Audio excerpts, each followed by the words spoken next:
जी, क्या हाल चाल? सब ठीक ठाक? चलो जी, आज हम नेगोशिएबल इंस्ट्रूमेंट के जो रिमेनिंग हमारे टॉपिक रह गए थे, आज हम उनकी रिवीजन ख़त्म करते हैं। अभी तक आपको याद होगा अगर, तो हम 5 क्लासेस की, पहली 5 क्लासेस की रिवीजन कर चुके थे और टोटल जो क्लासेस हुई हैं इस टॉपिक पे वो हुई है 10 नेगोशिएबल पे। टोटल वेटेज इस टॉपिक की मिनिमम 12 मार्क्स की है। तो सवाल उठा कि रिमेनिंग अब 5 क्लासेस की चर्चा हम शुरू करते हैं। आइएगा और जो जो पढ़े हुए हैं हमसे उनके नोट्स जो भी कॉपीज़ में होंगे उन्हें ओपन कर लीजिएगा। चलिए लेट अस स्टार्ट। ये स्क्रीन आपके सामने आ रही है। हम लास्ट क्लास तक चर्चा कर चुके थे रिवीजन के अंदर कि इंडोर्समेंट कितने प्रकार की होती है। उसके अंदर हमने endorsement and full, endorsement and blank, sense recourse endorsement, restrictive endorsement, conditional endorsement कर लिया था। फिर रह गया था पार्शियल इंडोर्समेंट। उसके बारे में भी चर्चा कर ली थी, मगर पार्शियल इंडोर्समेंट की अब एक एक्सेप्शन है। As a general rule partial endorsement कभी भी वैलिड नहीं होती। यानी कि 1 लाख रुपए का इंस्ट्रूमेंट है, you can not endorse it for ₹30,000 और 40,000 to the subsequent endorser, you can not do that. ठीक है ना। बट एक एक्सेप्शन है। एक्सेप्शन क्या है कि अगर मान लीजिए मैच्योरिटी डेट पर एज अ होल्डर आप पार्टी जो प्राइमरी लायबल थी उसके पास लेके गए इंस्ट्रूमेंट, और अगर उसने इंस्ट्रूमेंट की पेमेंट करने से मना कर दिया या फिर ये कहा कि मैं थोड़ी सी पेमेंट कर सकता हूँ, 1 लाख रुपए में से 30,000 पे कर सकता हूँ, बाकी 70,000 रुपये बाद में दूंगा, तो होल्डर के पास ये ऑप्शन रहता है कि या तो वो इस इंस्ट्रूमेंट को डिसऑनर मान ले और स्यू कर दे, या फिर जितना आ रहा है उतना तो लपेटे, मतलब 30,000 ले और बाकी 70,000 रुपये के लिए इंस्ट्रूमेंट किसी और को नेगोशिएट कर दे आफ्टर इट्स मैच्योरिटी। अगर ये ऑप्शन एक्सरसाइज करता है तो क्या मैं कह सकता हूँ 30,000 आया, 1 लाख का इंस्ट्रूमेंट तो 30,000 आया और 70,000 के लिए इंस्ट्रूमेंट नेगोशिएट हुआ? Yes. Will this amount to a partial endorsement? The answer is yes, ये पार्शियल एंडोर्समेंट है। और इस केस में केवल वैलिड होगी जब मैच्योरिटी डेट पर डिफॉल्ट होगा। तभी लिखा है where an instrument is presented for payment at a maturity date and after receiving partial amount holder negotiate the same for the balance. ठीक है जी। उसके बाद हमने कॉन्सेप्ट शुरू किया क्रॉसिंग का। क्रॉसिंग का मतलब होता है एक कोडेड इंस्ट्रक्शन जो कि बैंक को दी जाती है कि इस चेक की पेमेंट जो है कैश पे मत करना बल्कि किसी बैंकर के थ्रू करना। अब ये क्रॉसिंग कितने तरीके की हो सकती है? पहला जनरल क्रॉसिंग सेक्शन 123 के अंदर आता है। सेक्शन 123 के अंदर जनरल क्रॉसिंग का मतलब है जब चेक अपने फेस पर 2 पैरेलल लाइंस बियर करता है तो इसे जनरल क्रॉसिंग कहते हैं। जनरल क्रॉसिंग का मतलब है इंस्ट्रक्शन टू द बैंक की पेमेंट करना तो किसी बैंक में करना, ओवर द काउंटर मत करना। सेकंड क्रॉसिंग होती है स्पेशल क्रॉसिंग। स्पेशल क्रॉसिंग का मतलब जब चेक अपने फेस पर addition of a name of a banker करता है, यानी कि वहाँ पर एक बैंकर का नाम लिखा होता है। अब ये बैंकर का नाम 2 पैरेलल लाइंस के साथ भी हो सकता है या उनके अलावा भी हो सकता है। जनरल क्रॉसिंग का मतलब होता है कि बैंक को इंस्ट्रक्शन है कि जिस बैंकर का नाम हमने लिखा है, इस क्रॉसिंग में जिस बैंकर का हमने नाम लिखा है उसे कहते हैं कलेक्टिंग बैंकर। कि मतलब बैंकर, पेइंग बैंकर को इंस्ट्रक्शन है कि इस चेक की पेमेंट करना तो केवल कलेक्टिंग बैंकर को करना, इसके अलावा और किसी को इसकी पेमेंट मत करना। थर्ड है अकाउंट पे क्रॉसिंग, जिसे हम रेस्ट्रिक्टिव क्रॉसिंग भी कहते हैं। पहली बात, ये क्रॉसिंग अपने आप में वैलिड नहीं होती जब तक कि जनरल या स्पेशल क्रॉसिंग के साथ मत हो। यानी कि जनरल और स्पेशल क्रॉसिंग के साथ में ही ये क्रॉसिंग होगी, अपने आप में ये क्रॉसिंग वैलिड नहीं है। और जनरल अकाउंट पे क्रॉसिंग का मतलब है कि एक इंस्ट्रक्शन पास ऑन की गई है पेइंग बैंकर को कि इस चेक की पेमेंट करना तो केवल पेई के अकाउंट में करना, कहीं और मत करना। क्या मैं कह सकता हूँ इस क्रॉसिंग के बाद ये चेक पेई के अलावा किसी और को पेमेंट नहीं होगी? यस। तो इसलिए क्योंकि पेई के अलावा और कोई पेमेंट रिकवर नहीं कर पाएगा तो ऑब्वियसली इंडोर्समेंट करने का भी फायदा नहीं है। इसलिए इस क्रॉसिंग को रेस्ट्रिक्टिव क्रॉसिंग कहते हैं, क्योंकि इससे चेक की नेगोशिएशन जो है वो रुक जाती है। ठीक है। फोर्थ है not negotiable crossing. Not negotiable crossing का मतलब है ऐसी क्रॉसिंग जिसके आने के बाद the title of endorsee will become equivalent to title of endorser. क्या मतलब है? एक ऐसी क्रॉसिंग जिसके अंतर्गत टाइटल ऑफ इंडोर्सी और इंडोर्सर दोनों बराबर हो जाते हैं। यानी कि अगर इंडोर्सर का टाइटल डिफेक्टिव है तो इंडोर्सी का टाइटल भी डिफेक्टिव ही होगा, चाहे वो इंडोर्सी अब होल्डर इन ड्यू कोर्स ही क्यों ना हो। चाहे वो इंडोर्सी अब होल्डर इन ड्यू कोर्स ही क्यों ना हो, परंतु अगर होल्डर का टाइटल डिफेक्टिव है तो इस इंडोर्सी का टाइटल भी अब डिफेक्टिव ही रहने वाला है। क्लियर हो गई इतनी बात? इसे नॉट नेगोशिएबल क्रॉसिंग कहते हैं।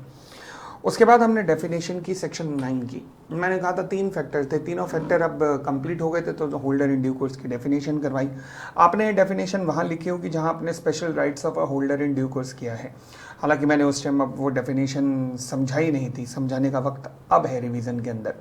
तो होल्डर इन ड्यू कोर्स ऐसा होता है व्यक्ति जो कि 3 शर्तों को पूरा करता है। पहला कंसिडरेशन, दूसरा बिफोर मेच्योरिटी, तीसरा गुड फेथ, ये होता है।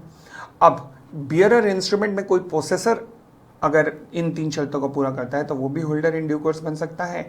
सिमिलरली ऑर्डर इंस्ट्रूमेंट के केस में अगर पेई और होल्डर अगर इन तीनों शर्तों को पूरा करते हैं तो वो भी होल्डर इन ड्यू कोर्स बन सकते हैं। तो कीवर्ड्स क्या हैं?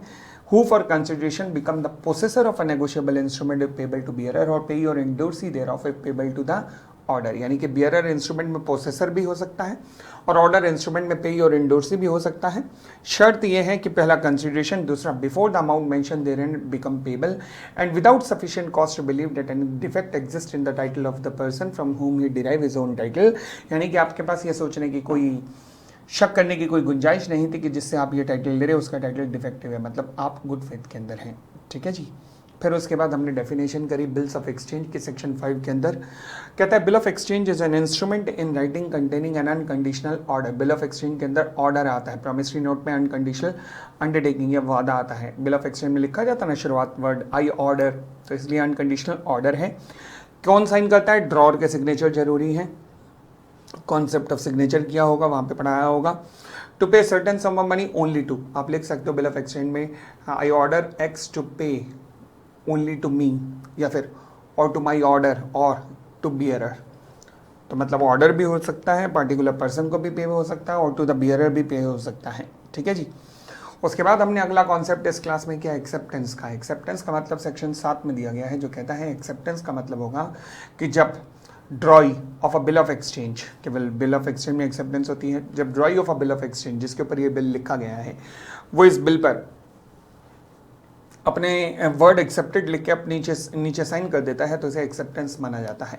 तो क्या साइन करना जरूरी है? हाँ, वर्ड एक्सेप्टेड लिखना भी जरूरी है। लिख दो तो अच्छी बात है, नहीं लिखोगे तो भी एक्सेप्टेंस वैलिड होगी, कोई दिक्कत नहीं है। ठीक है। इवन तो डेफिनेशन से लगता है कि इनवैलिड होगी, बट नहीं, क्रक्स ऑफ द डेफिनेशन यही बनेगा कि अगर सिग्नेचर जरूरी है, कि अगर सिग्नेचर कर दिया ड्रॉई ने तो एक्सेप्टेंस वैलिड है। अब एक्सेप्टेंस कितने प्रकार की हो सकती है? 2 प्रकार की। पहला जर्नल एक्सेप्टेंस। जर्नल एक्सेप्टेंस का मतलब होता है कि as it is bill of exchange को आपने एक्सेप्ट कर लिया बिना किसी कंडीशन के, बिना किसी आनाकानी के, बिना कोई कंडीशन लगाए हुए, इसे जनरल एक्सेप्टेंस या अनकंडीशनल एक्सेप्टेंस भी कहते हैं। दूसरी होती है पार्टिकुलर एक्सेप्टेंस, स्पेसिफाइड एक्सेप्टेंस या कंडीशनल एक्सेप्टेंस। इसका मतलब होता है जब कंडीशन देते हुए ड्रॉई एक्सेप्टेंस लगा देता है। जैसे ही कंडीशनल एक्सेप्टेंस आती है तो होल्डर के पास 2 तरीके के राइट अराइज हो जाते हैं। पहला, वो इस एक्सेप्टेंस को स्वीकार करने से मना कर दे और dishonour due to non acceptance मान के सभी प्रायर पार्टी पे केस कर दे, ड्रॉई के अलावा। ध्यान रखना, ड्रॉई के ऊपर केस नहीं होता क्योंकि ड्रॉई लाइबल नहीं है। बिल ऑफ एक्सचेंज में लाइबल कौन होता है? जब वो एक्सेप्टर बन जाता है तब वो लाइबल होता है। कॉन्सेप्ट ऑफ सिग्नेचर में कराया था ये कॉन्सेप्ट, याद हो तो। ठीक है।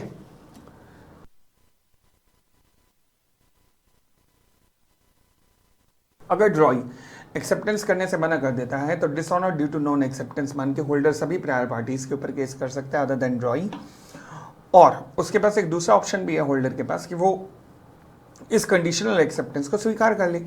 अगर वो कंडीशनल एक्सेप्टेंस को स्वीकार कर लेता है तो ये तो वेरिएशन इन कॉन्ट्रैक्ट हुआ और प्रायर पार्टीज के हाथ में जो बिल ऑफ एक्सचेंज था वो तो दूसरा था।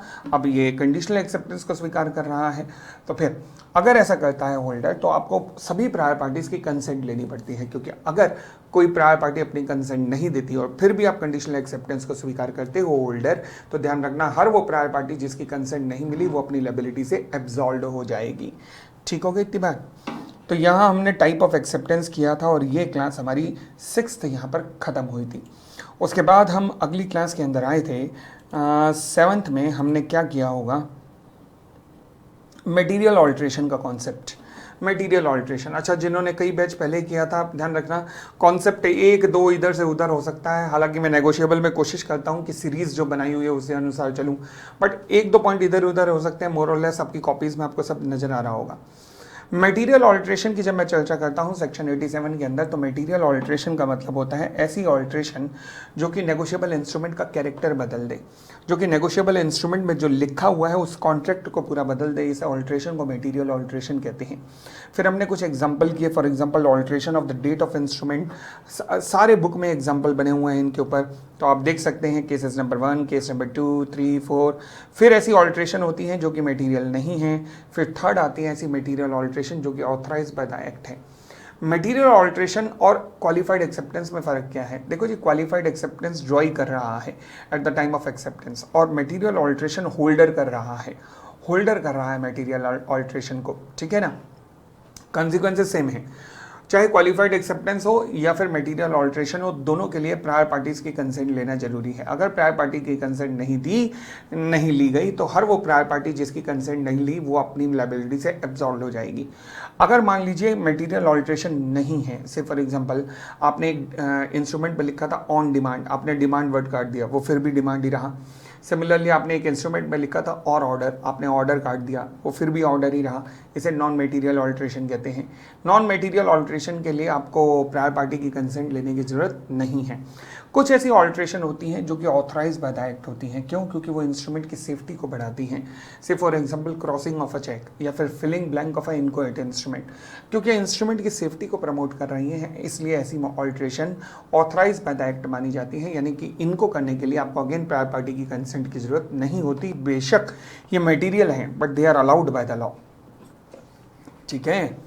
और आगे बढ़े, चलिए फिर हमने सेक्शन 90 का कॉन्सेप्ट किया, नेगोशिएशन बैक। नेगोशिएशन बैक का मतलब क्या होता है? जब नेगोशिएबल इंस्ट्रूमेंट नेगोशिएट होते होते प्रीवियस किसी इंडोर्सर के पास आ जाता है तो इसे नेगोशिएशन बैक कहते हैं। अब नेगोशिएशन बैक के केस में होगा क्या? दिक्कत ये होगी कि मान लीजिए अब जैसे बी एक पार्टी है और उसके हाथों से इंस्ट्रूमेंट निकला, घूम घाम के दोबारा बी के हाथों में चला गया। अब तीन ऐसी पार्टीज आई जो कि बी के पास जब इंस्ट्रूमेंट घूम के आया, उसके बीच में इन तीन लोगों के पास आया है, सी, डी और E. They are called intermediate parties. दिक्कत यह है कि बी की ये सब्सिक्वेंट पार्टीज भी हैं और दोबारा जब बी के पास आया तो इसलिए बी के प्रायर पार्टीज भी हैं। ये सब्सिक्वेंट भी हैं और प्रायर भी हैं। इसका रिजल्ट ये निकला कि अगर बी इनके ऊपर केस करता है तो ये भी बी के ऊपर केस कर सकती हैं, तो रिजल्ट कुछ नहीं निकलेगा, आपस में ही लड़ते रहेंगे। इसलिए लॉ मेकर्स ने कानून बनाया नेगोशिएशन बैक के अंदर कि जब जब नेगोशिएशन बैक होगा तो जितनी भी इंटरमीडिएट पार्टीज होंगी वो अपनी लायबिलिटी से एब्सॉल्व हो जाएंगी, यानी कि उनको लायबल नहीं ठहराया जाएगा। अब बी आप बाकियों पर रिकवर कर सकते हो, ए, एक्स एंड वाई से रिकवर कर सकते हो, ठीक है। बट इसकी भी एक एक्सेप्शन है। से फॉर एग्जांपल बी के पास जब पहली बार नेगोशिएबल इंस्ट्रूमेंट आया था तो उसने जब सी को दिया तो मान लीजिए उसने सेंस रिकॉर्ड्स एंडोर्समेंट की थी। अब सेंस रिकॉर्ड्स एंडोर्समेंट की, फिर वापस घूम के बी के पास आया। अब सवाल उठा, बी ने जब एंडोर्समेंट की थी तो सेंस रिकॉर्ड्स की थी, तो क्या बी के ऊपर कोई केस कर सकता है? नहीं कर सकता। क्या बी सबके ऊपर कर सकता है? यस। यानी कि इस केस में बी तुम इंटरमीडिएट पार्टीज पे केस तो कर सकते हो मगर इंटरमीडिएट पार्टीज तुम्हारा कुछ नहीं बिगाड़ सकती। इसलिए जब कोई होल्डर सेंस रिकॉर्ड्स एंडोर्समेंट करके इंस्ट्रूमेंट को आगे नेगोशिएट करता है और वही नेगोशिएशन होते होते दोबारा से नेगोशिएशन बैक के थ्रू दोबारा होल्डर बन जाता है तो फिर वो इंटरमीडिएट पार्टीज को केस कर पाएगा, इंटरमीडिएट पार्टीज उस पर केस नहीं कर पाएंगी। यानी कि इस केस में intermediate parties shall continue to remain liable, ठीक है जी। तो ये एक एक्सेप्शन था। फिर हमने केसेस देखे, वो केसेस जब कोई नेगोशिएबल इंस्ट्रूमेंट में कोई पार्टी अपनी लायबिलिटी से डिस्चार्ज हो जाती है।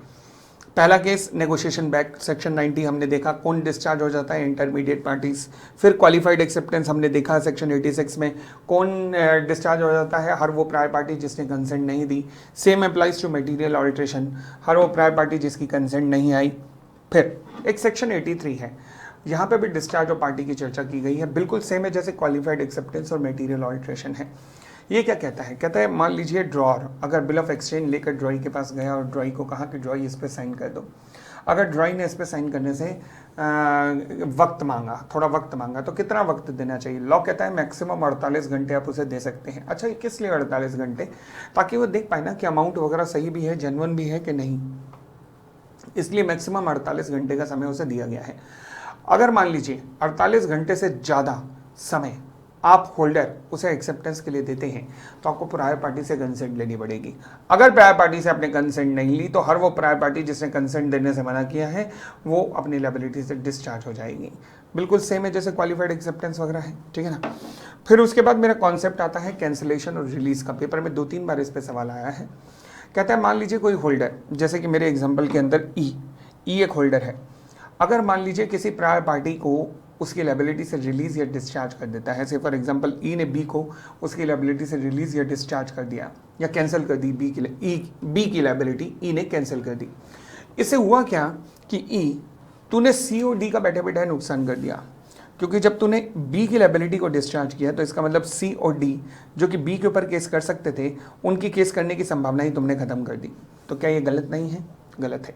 इसलिए ई, अगर तुम किसी पार्टी को उसकी लायबिलिटी से रिलीज या डिस्चार्ज करोगे तो न केवल वो पार्टी बल्कि उसकी सब्सिक्वेंट पार्टीज भी अपनी लायबिलिटी से रिलीज या डिस्चार्ज हो जाएंगी। ये कॉन्सेप्ट लिखा है यहाँ पर, समझ आ गई बात? तो यानी कि अगर किसी पार्टी को रिलीज या फिर कैंसिल करोगे उसकी लायबिलिटी को, तो वो पार्टी तो ठीक है, उसके सब्सिक्वेंट पार्टीज की लायबिलिटी भी ऑटोमेटिकली रिलीज और कैंसिल हो जाएगी। ये बात लिखी है सेक्शन 82 के अंदर, इंपॉर्टेंट है ये।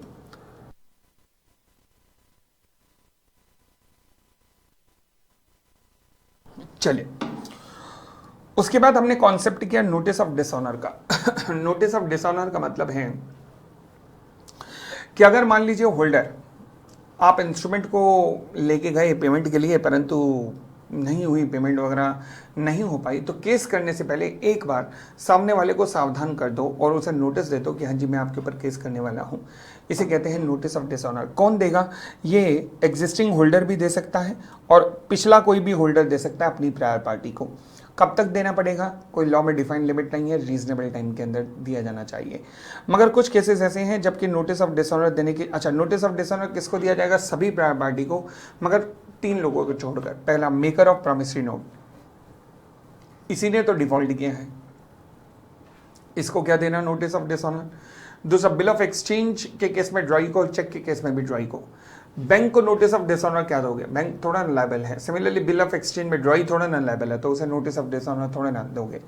इसलिए इन तीनों को नोटिस ऑफ डिसऑनर देने की जरूरत नहीं पड़ती। बट कुछ केसेस ऐसे हैं जब नोटिस ऑफ डिसऑनर की ही जरूरत नहीं पड़ती है। वो कौन से है? पहला, payment countermanded by the drawer. For example, drawer ने चेक इशू किया और चेक इशू करने के बाद इससे पहले कि चेक की पेमेंट होती, उसने पेमेंट स्टॉप पेमेंट का इंस्ट्रक्शन इशू कर दी। अगर आपने स्टॉप पेमेंट इंस्ट्रक्शन इशू कर दी तो क्या बैंक पेमेंट रिलीज करेगा? नहीं, क्योंकि स्टॉप पेमेंट है।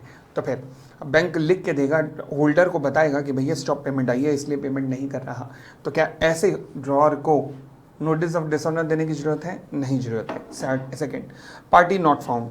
आपने नोटिस ऑफ डिसऑनर दिया, जिस पार्टी को दिया उसके घर से वापस आ गया कि अब यहाँ पे कोई रहता नहीं है, कोई दिक्कत नहीं, आप केस कर दो उस पार्टी के ऊपर, वो एक्स पार्टी केस माना जाता है, कोई दिक्कत नहीं, आपको नोटिस सर्व करने की अब जरूरत नहीं है। Third, waiver by the party, ये इंपॉर्टेंट है, ध्यान रखना। जब कभी कोई ऐसी पार्टी जब अपना यह अधिकार नोटिस रिसीव करने का वेव कर दे, जैसे कि यहाँ पर सी ने जब डी को इंस्ट्रूमेंट दिया तो लिखा endorsement to the notice waived, यानी कि मुझे नोटिस देने की जरूरत नहीं है।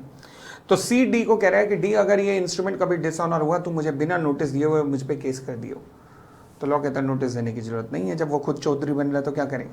मगर आपने कभी इस तरीके की इंडोर्समेंट देखी जहाँ पे कोई पार्टी अपना अधिकार छोड़ रही हो? यह अजीब इंडोर्समेंट है। इस तरीके की इंडोर्समेंट को अपन लोग नाम देते हैं, क्या नाम देते हैं? Facultative endorsement. क्या देते हैं नाम? Facultative endorsement. ठीक हो गई इतनी बात? आगे बढ़ते हैं। फिर उसके बाद हमारा केस हुआ circumstance when the banker may refuse to honour the cheque. मतलब कुछ ऐसे केसेस हैं जहां पर बैंकर चेक को ऑनर करने से मना कर सकते हैं। वो कौन कौन से हैं देखिएगा। पहला, इन case of insufficiency of fund. अच्छा, बैंकर मे मतलब चांसेस है कि क्लियर कर दे, चांसेस है कि मना कर दे। इनसफिशिएंसी के केस में बैंकर चांस है कि आपको on the spot overdraft sanction कर दे, तो इसलिए मे में आया। In case where cheque is presented after the usual banking hours, मतलब बैंकिंग आवर्स खत्म होने के बाद प्रेजेंट चेक में किया तो बैंक मैनेजर चाहे तो आपका चेक फिर भी एक्सेप्ट करवा सकता है।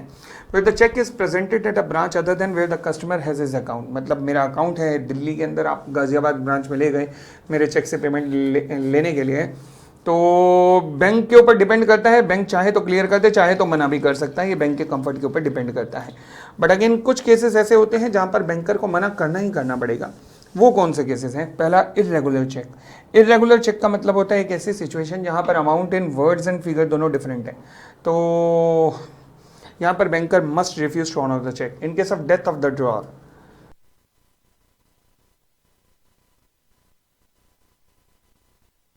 अगर ड्रॉअर की डेथ हो गई है तो bank must refuse to honour the check.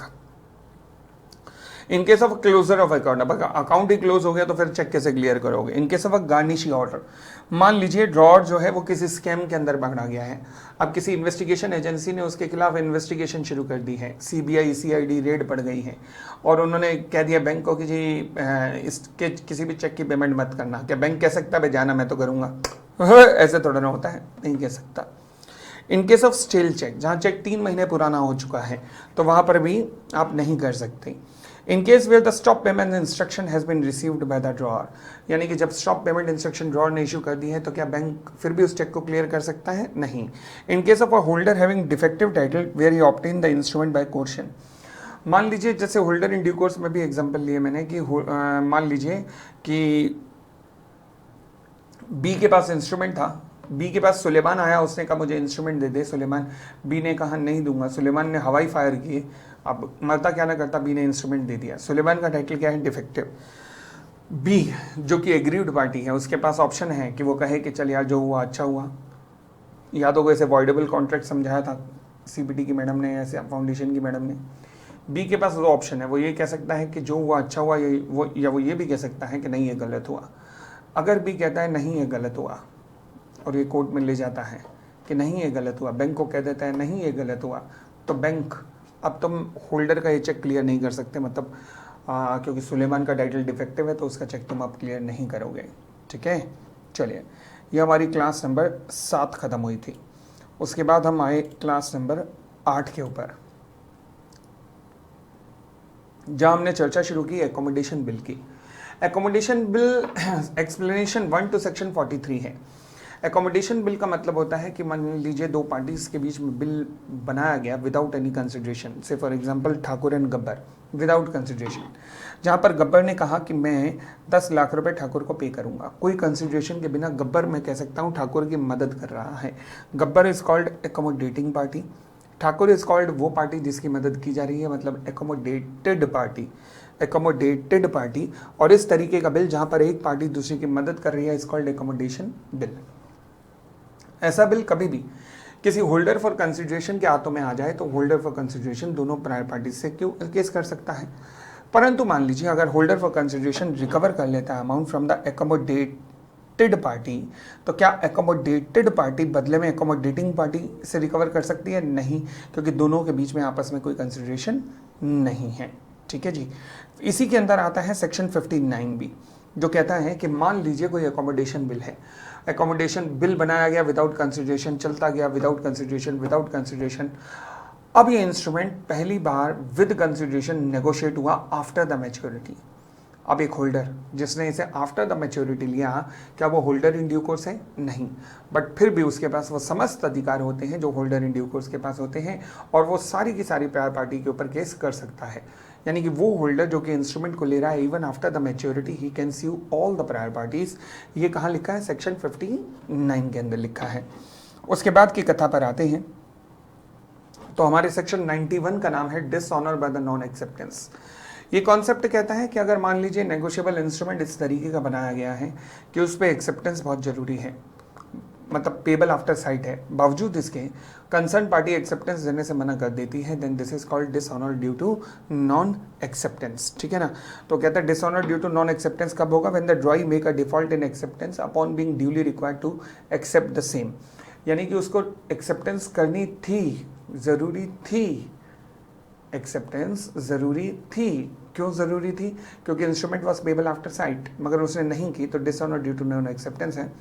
अब bill of exchange dishonour due to non acceptance कुछ और कारणों से भी हो सकता है। फॉर एग्जांपल आपने 48 घंटे दिए, ड्रॉई ने एक्सेप्ट नहीं किया, dishonour due to non acceptance है। ड्रॉई मिल ही नहीं रहा, party not found, the drawee is, मतलब ड्रॉई मिल ही नहीं रहा, तो क्या कर सकते हो? Dishonour due to non acceptance मानो। अगर ड्रॉई इनकम्पिटेंट टू कॉन्ट्रैक्ट है, मतलब माइनर है, तो वो उसकी एक्सेप्टेंस की वैलिडिटी नहीं है, तो इसलिए dishonour due to non acceptance मानो and you can sue the prior parties. ठीक है। फिर हमारा कॉन्सेप्ट था liability of the paying banker. Paying banker कुछ केसेस में लायबल हो जाएगा। किस केस में? पहला, अगर मान लीजिए चेक पे जनरल क्रॉसिंग है, अगर मान लीजिए किसी चेक पर जनरल क्रॉसिंग है और जनरल क्रॉसिंग वाले चेक की पेमेंट अगर पेइंग बैंकर काउंटर पे कर देता है तो पेइंग बैंकर लायबल होगा। सिमिलरली सेकंड, अगर स्पेशल क्रॉसिंग वाला चेक है और स्पेशल क्रॉसिंग वाले चेक की पेमेंट अगर paying banker other than to the collecting banker कर देता है तो भी पेइंग बैंकर रिस्पॉन्सिबल होगा। ठीक है जी। फिर हमने कहा protection to the paying banker, जैसे लायबिलिटी बनाई गई वैसे प्रोटेक्शन की भी बात की गई है। प्रोटेक्शन के बारे में क्या कहता है? सेक्शन 85 के अंदर protection to the paying banker की बात की गई है, जो कहता है in case of an order cheque, अगर मान लीजिए ऑर्डर चेक है, क्योंकि इंस्ट्रूमेंट दो तरीके के हो सकते हैं, या तो वो ऑर्डर होगा या फिर बियरर होगा। अगर मान लीजिए ऑर्डर चेक है और बैंकर जो है उस ऑर्डर चेक की पेमेंट करता है इन ड्यू कोर्स, ये वर्ड्स की वर्ड्स हैं, ध्यान रखना। अगर बैंकर इस चेक की पेमेंट करता है इन द ड्यू कोर्स तो banker will be discharge from its liability even if the signature of any endorser are forced.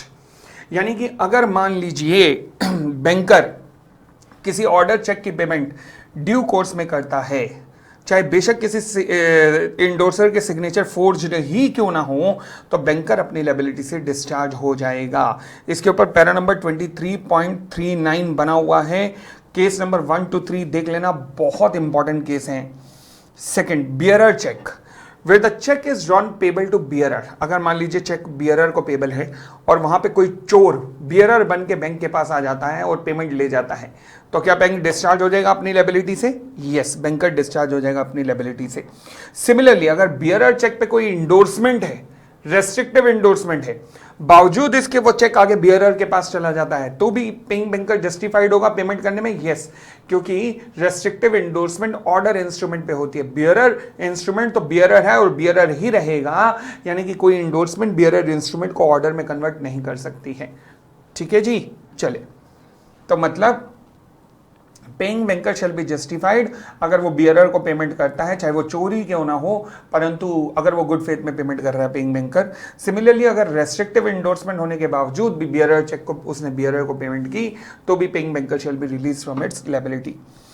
फिर हमारा अगला कॉन्सेप्ट था section 84, effect of non presentment of cheque within a reasonable time. अब इसका मतलब क्या है? इसका मतलब यह था कि मान लीजिए अगर मान लीजिए एक बैंक का चेक इशू किया, मैंने आपको चेक दिया, 3 महीने की वैलिडिटी होती है, 3 महीने एक्सपायर होने में 10-15 दिन रह गए हैं बस। अब आप बैंक में गए, आपने बैंक में चेक प्रेजेंट किया, अगले दिन बैंक की पता लगा बाउंस हो गया, आपको पैसा नहीं मिला, आप मेरे पास आई, मैं ड्रॉअर था, आपने मुझसे पैसे मांगे, क्या मैं आपको पैसे देने के लिए लायबल हूँ? भाई मैंने तो आपको 3 महीने पहले लगभग दे दिए थे, आप गए नहीं बैंक के पास, और मेरी क्या गलती? अगर बैंक बाउंस हो गया तो, बैंक डिसऑनर हो गया तो, बैंक फेल हो गया तो मेरी क्या गलती है? अब झगड़ा हुआ आपका, आप भी अपना जगह ठीक हो, आप कह रहे हो कि मैं 3 महीने में कभी भी जा सकता हूं, मैं भी अपनी जगह ठीक हूं, मैंने तो चेक इशू कर दिया था। अब बैंक अगर फेल हो गया, मैं क्या करूं? मेरा तो और पैसा चला गया है और मेरे अकाउंट में सफिशिएंट फंड भी था कि आप कभी भी चेक लेके जाते तो क्लियर हो जाता, मगर आप नहीं गए। तो लॉ कहता है कि ड्रॉअर मतलब मैं लायबल नहीं रहूंगा उस चेक के ऊपर अगर कुछ कंडीशन पूरी हो जाए। पहला, मेरे अकाउंट में सफिशिएंट पैसा था, कभी भी चेक आता तो क्लियर हो जाता, आप रीजनेबल टाइम के अंदर चेक की पेमेंट लेने नहीं गए। तीसरा, आपने चेक बैंक को प्रेजेंट किया बट इसकी पेमेंट होने से पहले बैंक फेल हो गया, जिसके कारण ड्रॉअर का और भी लॉस हुआ है क्योंकि उसका अकाउंट वहाँ था, उसका पैसा अटक गया है। तो ये 3 कंडीशन अगर पूरी हो जाए तो ड्रॉअर अपनी लायबिलिटी से एब्सॉल्व हो जाएगा। बहुत इंपॉर्टेंट है पेपर के लिए सेक्शन 84।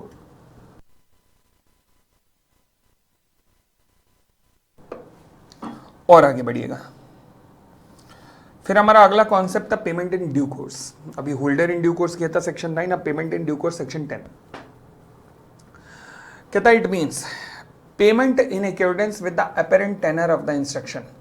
अपेरेंट मतलब दिखाई देने वाली, सामने दिखाई देने वाली, टेनर मतलब कंडीशंस, मतलब जब चेक की पेमेंट पे करने वाला बिल्कुल जैसे इंस्ट्रक्शन उसे दी गई है। फॉर एग्जांपल इंस्ट्रक्शन दी गई है पे एस और वो एस कोई कर रहा है, पे एस और ऑर्डर, तो वो एस के ऑर्डर पर किसी को पेमेंट कर रहा है, जैसे इंस्ट्रक्शन दी गई है वैसे ही पेमेंट कर रहे हो, गुड फेथ में पेमेंट कर रहे हो, कोई लापरवाही नहीं कर रही, और अंडर द सर्कमस्टेंस ऐसे सिचुएशन में कर रहे हो जहां पर आपके ऊपर शक करने की कोई गुंजाइश नहीं थी कि वो जो पेमेंट लेने आया है उसको पेमेंट लेने का अधिकार नहीं है। तो ये कंडीशन अगर पूरी हो गई, पहला पेमेंट कैसे कर रहे हो? अपेरेंट टेनर, दूसरा विदाउट नेग्लिजेंस, तीसरा good faith, fourth without under circumstance which do not afford a reasonable ground to believe that any defect exists in the title of the person, that person receiving the amount is not entitled to receive the same. यानी कि जो व्यक्ति receive कर रहा है उसको ये receive करने का अधिकार नहीं है। अगर इन सिचुएशन में आप पेमेंट कर रहे हो तो ये पेमेंट इन ड्यू कोर्स मानी जाएगी। ये थी हमारी क्लास नंबर 8। फिर उसके बाद हम आते हैं क्लास नंबर 9 के ऊपर। क्लास नंबर 9 में हमने शुरुआत की बाउंसिंग ऑफ चेक की, सेक्शन 138 से सेक्शन 142। बाउंसिंग का मतलब क्या होता है? जब ड्रॉई पेमेंट में डिफॉल्ट करता है, ड्रॉई मतलब चेक के केस में बैंक, जब बैंक पेमेंट में डिफॉल्ट करता है तो इसे बाउंसिंग कहते हैं। बाउंसिंग में सजा किसको मिलती है? ड्रॉअर को, क्योंकि बैंक अपने आप थोड़ा ना करेगा, ड्रॉअर करवाएगा, उसके अकाउंट में पैसा नहीं होगा, ठीक है ना। तो सजा किसको मिलती है? ड्रॉअर को। सजा क्या है? 2 साल तक की जेल हो सकती है, जितने का चेक है उसके 2 गुना तक की पेनल्टी या दोनों के दोनों आपके ऊपर लगाई जा सकती हैं। ये है penalty for bouncing of cheque. ठीक हो गई बात? मगर ऐसा नहीं है कि एक तरफ चेक बाउंस हुआ और दूसरी तरफ ये सजा मिल जाएगी, भाई ऐसा भी नहीं है। कुछ कंडीशंस को पूरा करना पड़ेगा। वो कंडीशंस कौन सी हैं?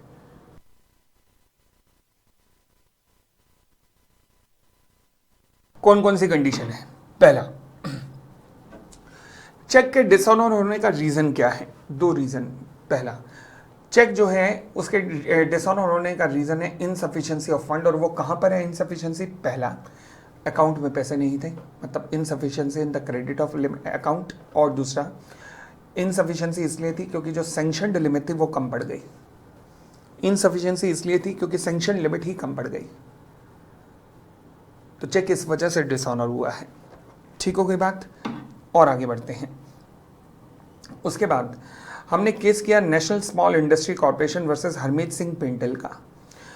अब इस केस में क्या हुआ था? सुप्रीम कोर्ट का केस था जिसमें डिसीजन लिया गया कि देखो जी ऐसा है कि अगर चेक बाउंस होता है तो आप ये नहीं कह सकते कंपनी कि हमारे अकाउंट्स डिपार्टमेंट के अकाउंटेंट से गलती हुई है, सजा इसे मिलनी चाहिए। नहीं, सजा किसे मिलेगी? जो कि कंपनी एक्ट में ऑफिसर की कैटेगरी में आता है, मतलब कंपनी के प्रमोटर, कंपनी के डायरेक्टर या कंपनी के KMP, इनको सजा मिलेगी। किसी साधारण से अकाउंटेंट को आप सजा नहीं दिलवा सकते। सुप्रीम कोर्ट का केस है, याद करने वाला बनता है। फिर Modi cement versus KK Nandi का एक केस हुआ जिसमें सुप्रीम कोर्ट ने कहा, अगेन सुप्रीम कोर्ट का केस है कि देखो जी अगर सिग्नेचर मिसमैच हो रहे हैं या फिर स्टॉप पेमेंट इंस्ट्रक्शन हो रही है, परंतु अगर इंटेंशन जो ड्रॉअर की है सिग्नेचर मिसमैच के पीछे या फिर स्टॉप पेमेंट देने के पीछे वो मेलाफाइड गलत इंटेंशन है, तो फिर स्टॉप पेमेंट या सिग्नेचर मिसमैच के अंदर भी सेक्शन 138 लग जाएगा। फिर एक तीसरा केस था, आंध्र प्रदेश हाईकोर्ट का जजमेंट था जिसका नाम था HNB मुल्ला फिरोज वर्सेस CY सोमयाजुलू, जिसमें कहा गया, मैंने आपको एक एग्जांपल भी दिया था कि मान लीजिए हमारे कैमरामैन साहब राजकिशोर साहब के पास मेरा एक चेक पड़ा था, ये शॉपिंग करने वाइफ के साथ गई, अपना चेक तो नहीं काटा, मेरा चेक उठा के दे दिया। सवाल उठा, चेक बाउंस हो गया, क्या राजकिशोर को सजा मिलेगी? नहीं, क्योंकि इसके अकाउंट का चेक नहीं था तो इसको सजा नहीं मिलेगी। क्या मुझे सजा मिलेगी? नहीं, क्योंकि मैंने माल नहीं खरीदा तो मुझे सजा नहीं मिलेगी।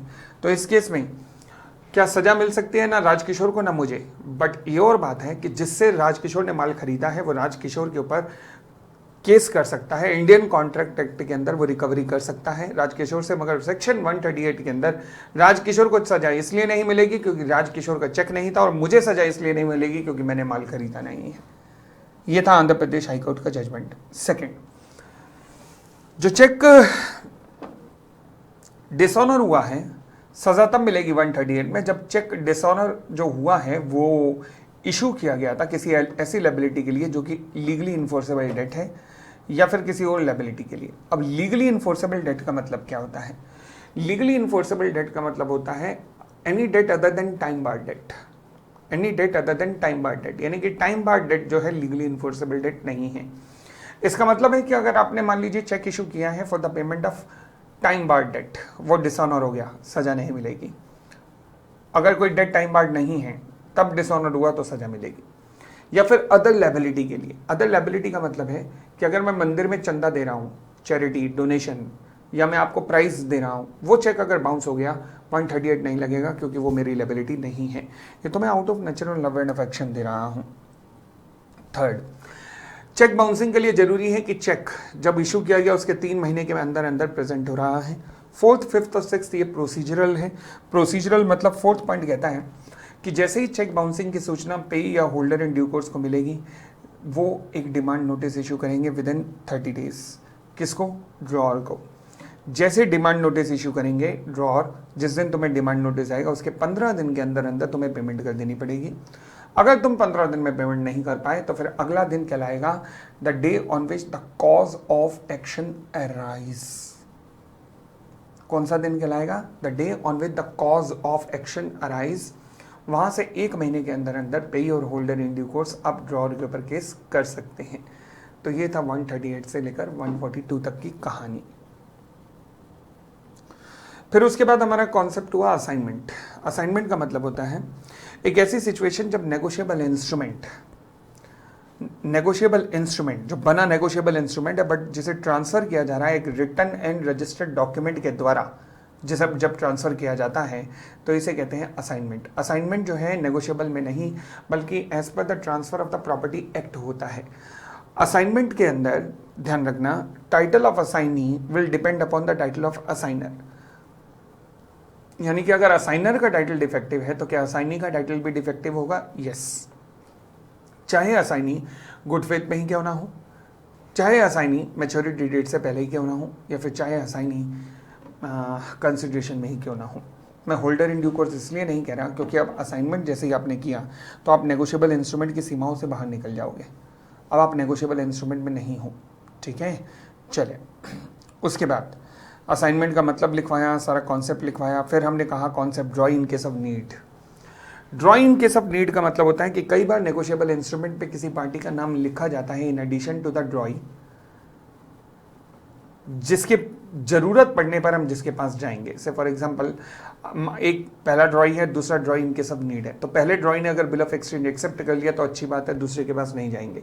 बट अगर पहले ने एक्सेप्ट नहीं किया तो फिर हम दूसरे के पास जाएंगे। ऐसा इसलिए होता है जब मान लीजिए आप किसी नई सिटी में, नई स्टेट के अंदर माल बेच रहे हो, जहां आपको नया ग्राहक मिला है मगर आपको शक है कि पता नहीं वो माल लेगा कि नहीं, तो इसलिए आप उससे भी कांटेक्ट करते हो और अपने वहाँ के उस स्टेट के किसी पुराने ग्राहक से भी कांटेक्ट करके रखते हो कि भैया मैं माल भेज रहा हूँ, अगर इसने एक्सेप्ट ना लिया है तो तुम कर लोगे? तो वो कहता है हाँ कर लूँगा। तो इसे हम कहते हैं draw in case of need, वो व्यक्ति जिसको जरूरत पड़ने पर पुकारा जाएगा। अब यहाँ पर एक केस हुआ था डोरे वर्सेस कांचीवाला का, जो कि ये कॉन्सेप्ट आपने बुक से करना था, मैंने लिखवाया था, शायद ये बुक से करना है यहाँ पर। हाँ जी, बुक लिखा हुआ 23.8 पैराग्राफ। तो डोरे वर्सेस कांचीवाला में कहा गया कि मान लीजिए अगर ड्रॉई, पहला जो ड्रॉई है उसने बिल को एक्सेप्ट कर लिया तो ड्रॉई इन केस ऑफ नीड के पास जाओगे? नहीं। मैच्योरिटी डेट के पास आप पहले ड्रॉई के पास गए, उसने पेमेंट करने से मना कर दिया, तो क्या अब आप पेमेंट लेने के लिए ड्रॉई इन केस ऑफ नीड के पास जा सकते हो? नहीं। जब ड्रॉई इन केस ऑफ नीड ने एक्सेप्ट ही नहीं किया तो पेमेंट करने के लिए सीधा कैसे ले जा सकते हो? नहीं ले जा सकते। ये डोरे वर्सेस कांचीवाला का जजमेंट था और ये हमारी थी क्लास नंबर 9। क्लास नंबर 10 के अंदर हमने एक बार गो थ्रू की थी बुक। मैं आपके सामने एक बार बुक गो थ्रू कर लेता हूँ। जो रिमेनिंग टॉपिक थे उनको भी जरा उनकी भी एक ही बार में रिवीजन साथ में ही करते जाते हैं। जो मेन टॉपिक थे, जो हमने बुक से किए थे। चले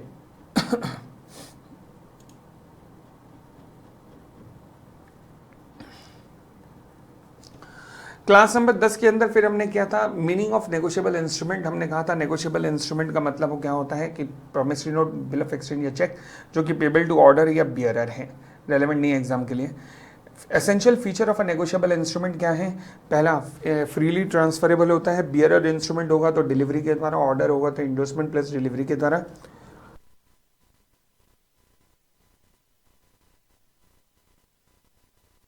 होल्डर इन ड्यू कोर्स का टाइटल अपने जिससे उसने प्राप्त किया उससे भी बेटर होता है। ये केवल नेगोशिएबल का फीचर है। Negotiable number of time transfer हो सकता है। फिर हमने कहा प्रेजम्पशन एज टू नेगोशिएबल इंस्ट्रूमेंट। पूरा नेगोशिएबल इंस्ट्रूमेंट कुछ प्रेजम्पशन पे काम करता है। इसके ऊपर आधारित एक क्वेश्चन भी बुक के अंदर है, वो जरूर करना, जहाँ से कॉन्सेप्ट निकला था ये। पहला, presumption as to date. Presumption as to date का मतलब है कि हम ये मान के चलेंगे कि जो डेट अपीयर हो रही है नेगोशिएबल इंस्ट्रूमेंट उसी डेट पे ही बना है।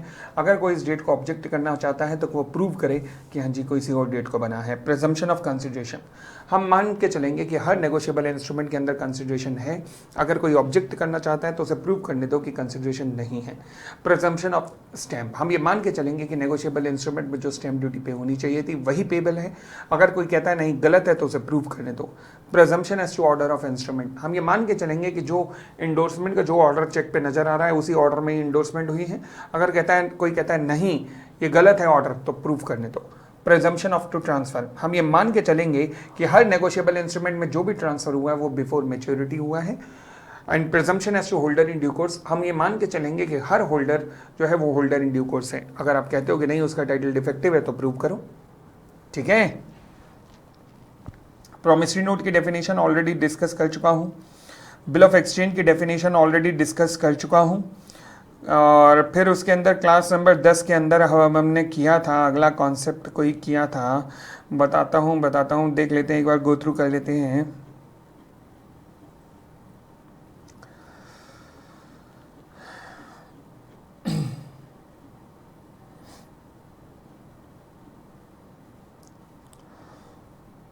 हमने इसके बाद किया था कैपेसिटी ऑफ पार्टीज का कॉन्सेप्ट।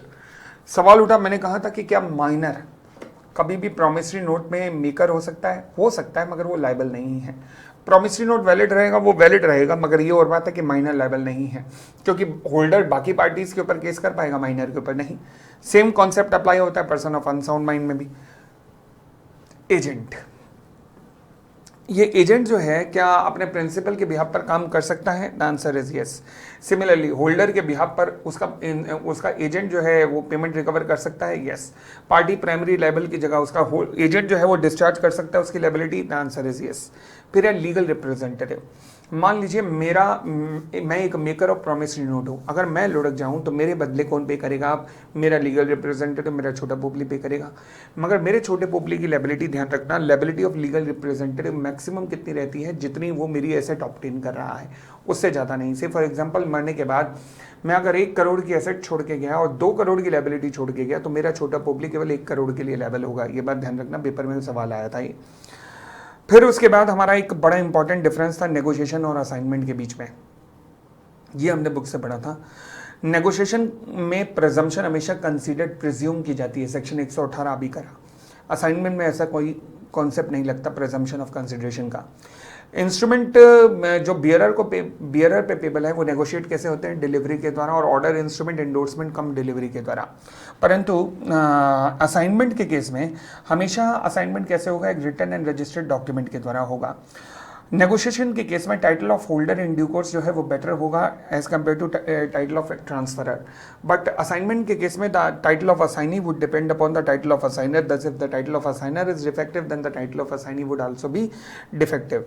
नेगोशिएशन केवल नेगोशिएबल इंस्ट्रूमेंट के बिहाफ पर किया जा सकता है, बट असाइनमेंट नेगोशिएबल इंस्ट्रूमेंट में और बाकी किसी भी इंस्ट्रूमेंट में किया जा सकता है। कॉन्ट्रैक्ट में भी असाइनमेंट का कॉन्सेप्ट है, नेगोशिएशन में भी है, हर जगह है। असाइनमेंट बाकी डॉक्यूमेंट पे भी किया जा सकता है। तो ये बहुत इंपॉर्टेंट डिफरेंस है, ध्यान रखना। फिर उसके बाद हमने कॉन्सेप्ट किया नोटिंग एंड प्रोटेस्टिंग का। अब इसका नोटिंग एंड प्रोटेस्टिंग का मतलब क्या होता है? सेक्शन 99 एंड 100 कहते हैं कि देखो जी ऐसा है कि अगर आप मान लीजिए किसी इंस्ट्रूमेंट की पेमेंट लेने के लिए गए या फिर बिल ऑफ एक्सचेंज की एक्सेप्टेंस के लिए गए, मगर सामने वाली पार्टी ने उसे एक्सेप्ट नहीं किया या पेमेंट नहीं की, तो एज अ होल्डर आपके पास क्या सबूत है कि उसने मना किया है? सबूत यह है कि आप इमीडिएटली वो इंस्ट्रूमेंट लेकर आप एक सरकारी अफसर के पास चले जाएं, जिसे हम नोटरी पब्लिक कहते हैं। अब आपके बिहाफ पर प्रेजेंट करने का काम ये नोटरी पब्लिक करेगा। अगर सामने वाली ने अभी भी एक्सेप्टेंस नहीं दी या पेमेंट नहीं की, तो नोटरी पब्लिक इस बात को कि मैं पेमेंट लेने गया मगर पेमेंट नहीं हुई, इसे इंस्ट्रूमेंट के ऊपर लिख देगा। और जब इस बात को इंस्ट्रूमेंट के ऊपर लिख दिया जाता है तो इसे कहते हैं नोटिंग। ये इस बात का सबूत है कि इंस्ट्रूमेंट की पेमेंट नहीं हुई या इंस्ट्रूमेंट की एक्सेप्टेंस नहीं हुई ऑन द रेलेवेंट डेट। ठीक है जी। चले, जब यही बात नोटरी पब्लिक एक अलग से सर्टिफिकेट पे लिख के देता है तो उस सर्टिफिकेट को कहते हैं प्रोटेस्टिंग। क्या कहते हैं? प्रोटेस्टिंग। क्लियर? आगे meaning of discharge of an instrument. अभी तक हमने किया था डिस्चार्ज ऑफ अ पार्टी, यानी कि किसी पार्टी के डिस्चार्ज की बात कर रहे थे, परंतु अब मैं कह रहा हूँ डिस्चार्ज ऑफ द इंस्ट्रूमेंट, यानी कि जब इंस्ट्रूमेंट ही खत्म हो जाता है तो इंस्ट्रूमेंट कब कब खत्म हो सकता है? पहला, जब उसकी पेमेंट हो जाए इंस्ट्रूमेंट खत्म। दूसरा, कैंसिलेशन और रिलीज। मान लीजिए आप सबसे पहली party, for example maker of a promissory note को उसकी लायबिलिटी से रिलीज कर देते हैं या उसकी लायबिलिटी को कैंसिल कर देते हैं, तो सारी पार्टीज खत्म हो जाएंगी। Yes. Third, party primary level become the holder. अगर मान लीजिए प्रॉमिसरी नोट का मेकर ही इंस्ट्रूमेंट घूमते घूमते दोबारा से उसी मेकर के पास आ गया और वो होल्डर बन गया, तो सारी पार्टीज खत्म हो गई, लायबिलिटी, सारी पार्टीज की लायबिलिटी खत्म हो गई। The answer is yes. देखिएगा, वाई प्रॉमिसरी नोट का मेकर था, एग्जांपल देखिएगा यहाँ पर, एंड एक्स पे ही था, ए से बी, बी से सी, सी से डी, डी से ई से वाई। वाई किससे रिकवर करेगा? अपने आप से तो कर नहीं सकता, इसका मतलब पूरा नेगोशिएबल इंस्ट्रूमेंट डिस्चार्ज हो गया है। हमारा अगला कॉन्सेप्ट है जिसका नाम है हुंडीज। हुंडीज का मतलब क्या होता है?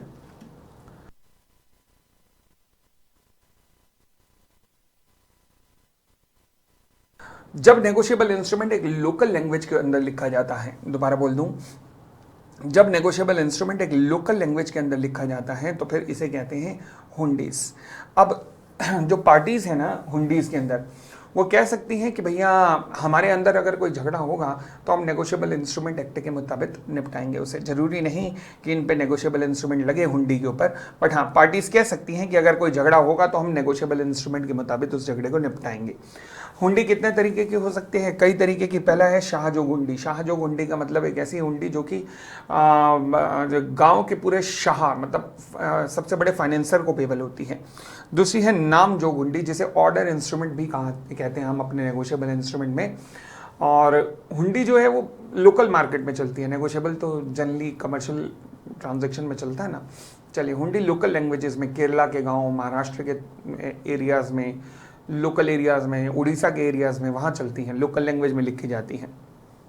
नामजोग हुंडी एक ऐसी हुंडी जिसका ट्रांसफर इंडोर्समेंट प्लस डिलीवरी जैसे तरीकों से होता है। फिर होती है धनी जोग, जिसे बियरर इंस्ट्रूमेंट की तरह ट्रीट करते हैं, केवल डिलीवरी के द्वारा ट्रांसफर हो सकती है। फिर एक होती है जोखमी हुंडी, एक ऐसी हुंडी जो कि bill of exchange plus insurance policies का कॉम्बिनेशन होती है। यानी कि जब ऐसी हुंडी जिसमें आप कहते हो कि मैं जिस दिन मुझे माल रिसीव हो जाएगा तब मैं उस बिल की पेमेंट करूंगा, तो इसे कहते हैं जोखमी हुंडी। यानी कि जहां जोखिम सारा सेलर को उठाना पड़ता है कि बेटा तो माल जब पहुंचाएगा और बिल ऑफ एक्सचेंज पे पेमेंट तभी होगी तेरे को, इसे जोखमी हुंडी कहते हैं। फिर एक आता है जवाबी हुंडी। जवाबी हुंडी जस्ट लाइक अ चेक होती है जो कि एक लोकल ग्रामीण बैंक को पेबल होती है। फिर खोखा, खोखा का मतलब है कि इंस्ट्रूमेंट की पेमेंट हो चुकी है। ये सब करने के बाद फिर अब हमने किया था लास्ट क्लास के अंदर जो बचे हुए कॉन्सेप्ट थे उसके अंदर